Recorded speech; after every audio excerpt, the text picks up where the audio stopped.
திருத்தல் உறுதிமொழி பிரச்சாரம் தீர்மானம்.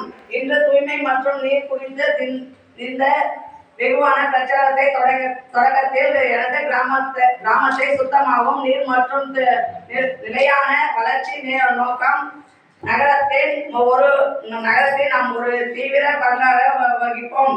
இது 2047ஆம் ஆண்டு வளர்த்த இந்தியாவிற்கான எனது முயற்சி.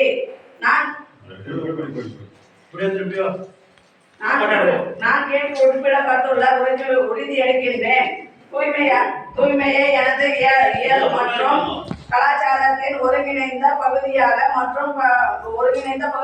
மாற்ற பாடுபடுவேன். திட்டத்தின் கீழ் உருவாக்கப்பட்ட சொத்துக்களை, அதாவது குழாய் நீர் இணைப்புகள், நீரேற்றம், மின் மோட்டார் மேல்நிலை தொட்டிகள் மற்றும் பிற உள்கட்டமைப்புகள் ஆகியவற்றை நான் பாதுகாப்பேன்.